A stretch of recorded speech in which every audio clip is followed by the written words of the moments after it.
Her career was destroyed in 9 seconds. That's exactly how long it took Sinéad O'Connor to hold up a portrait of the Pope on live television, Saturday Night Live, and slowly tear it to pieces. Fight the real enemy. The studio fell into a deathly silence. It was the sound of social suicide. That evening, thousands of furious viewers called NBC. In support of Sinéad, just 7. A week later, Joe Pesci walked onto the same stage. He carried out the taped-together photo of the Pope to thundering ovations. "She was lucky it wasn't my show," Pesci said to roaring laughter. "I would have given her such a smack." Madonna, the era's ultimate provocateur, suddenly became a moral authority, declaring, "There are better ways to get your ideas across than ripping up something that means a lot to other people." O'Connor's CDs were crushed by bulldozers. She was booed in stadiums. She was turned into a deranged outcast. And 10 years later, the world would be shaken by the Boston Globe investigation.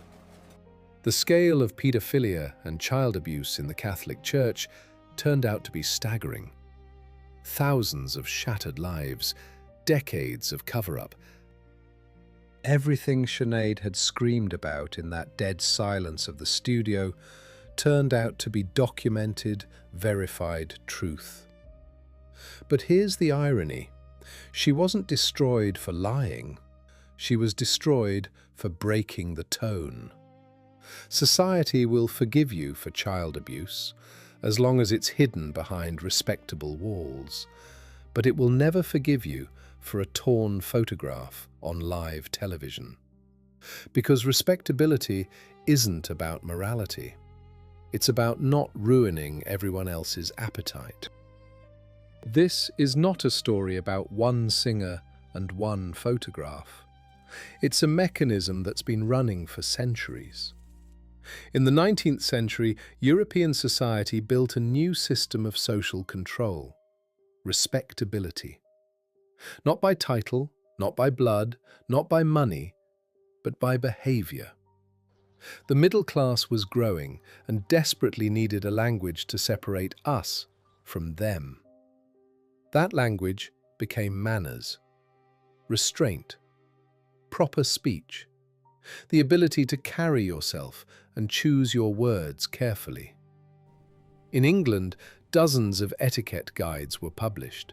How to sit, how to greet, how to behave around someone of lower status. In Vienna, a doctor was an almost priestly figure. The white coat wasn't about hygiene, it was about belonging to a caste.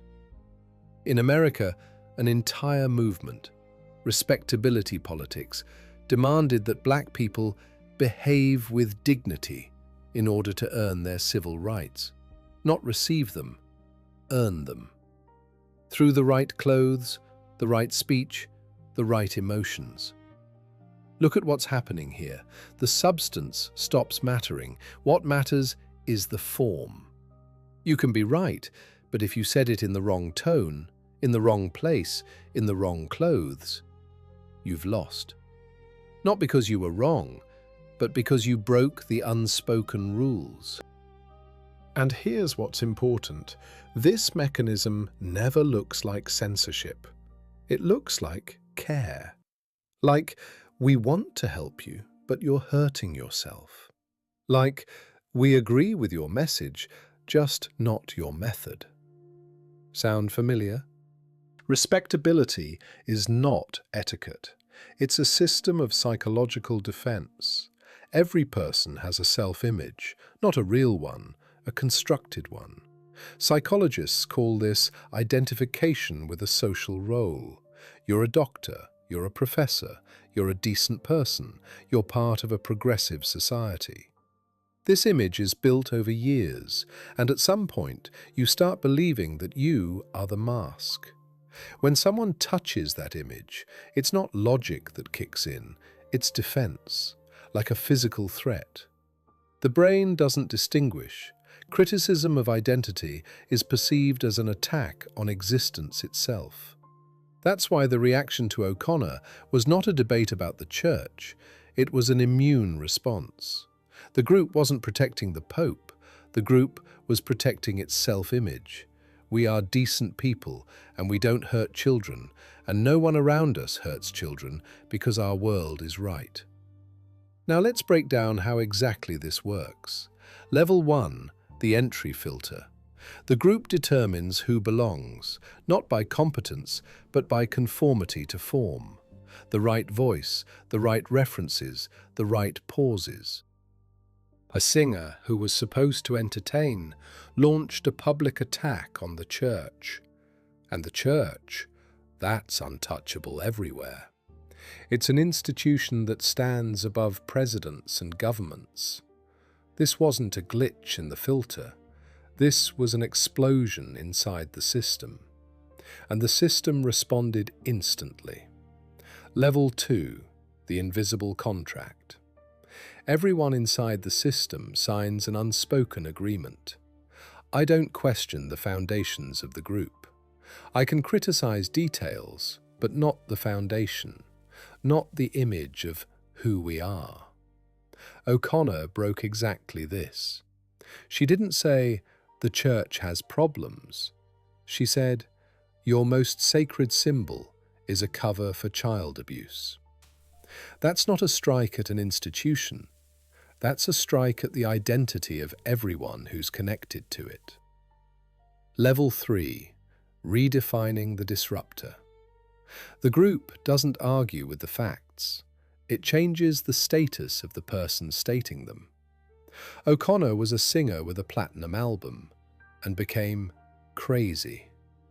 She was an artist and became a provocateur. Notice, nobody said child abuse in the church doesn't exist. Nobody disproved the facts. All it took was silence, and the person who dared to speak became unhinged. This is not a bug in the system, it's the system's primary function.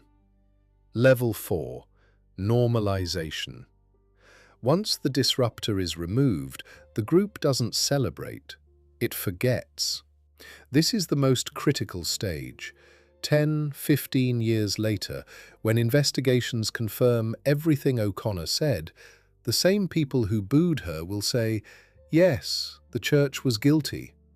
But not one of them will say, "I was part of the machine that destroyed a person for telling the truth."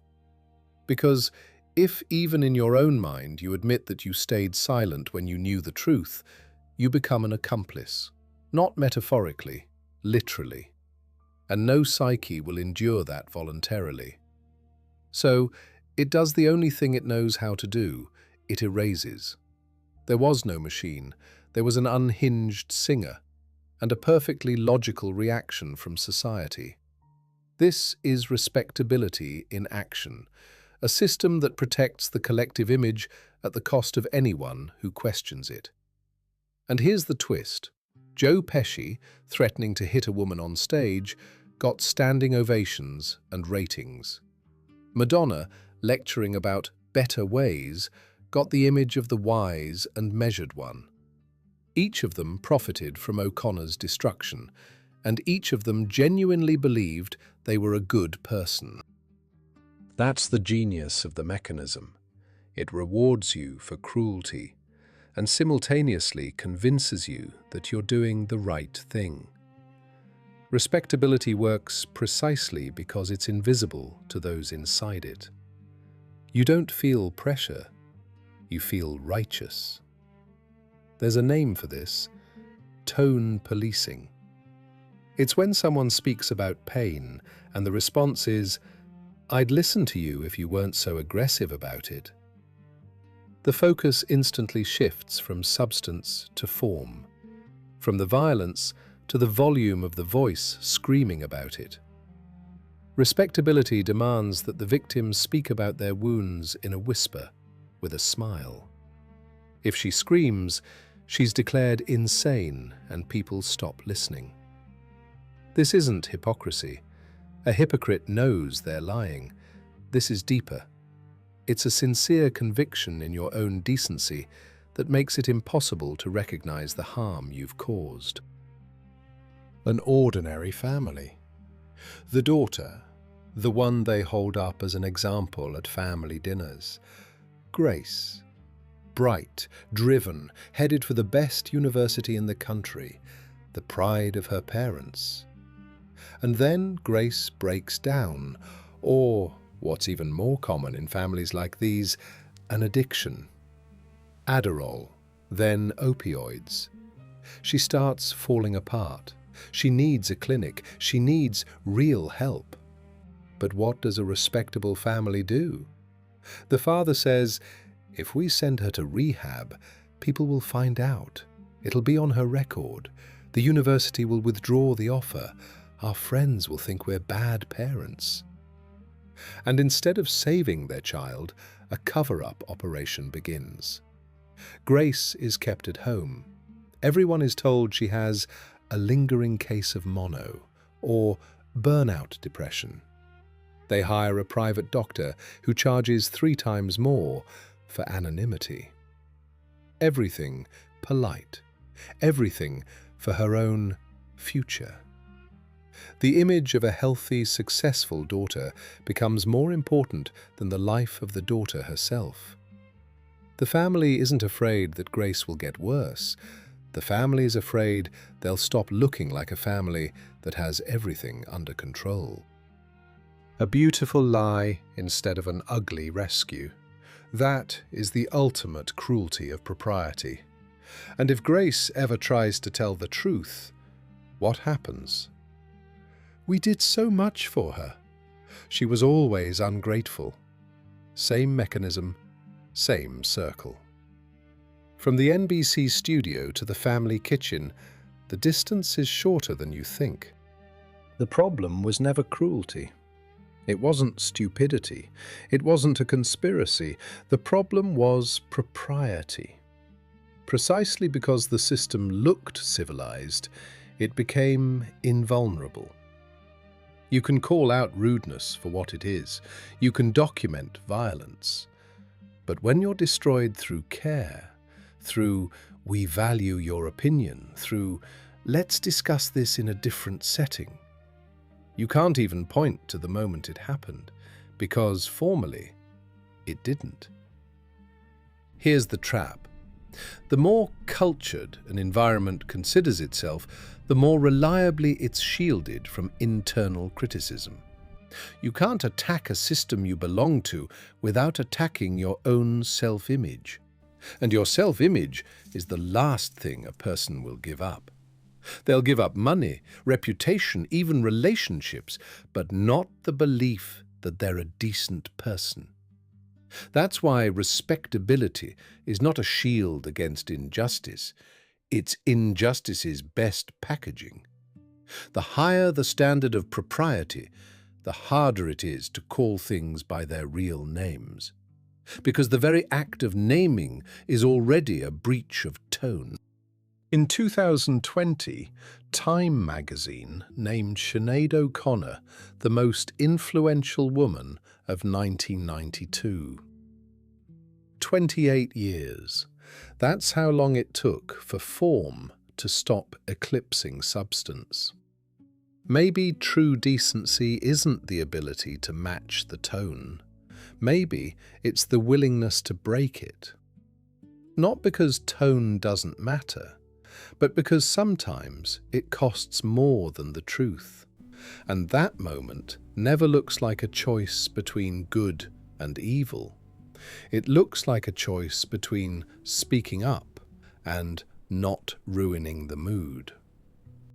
Think of a time you stayed silent when you saw injustice, just to not ruin the evening. Or when you didn't back up a friend because they were being too much.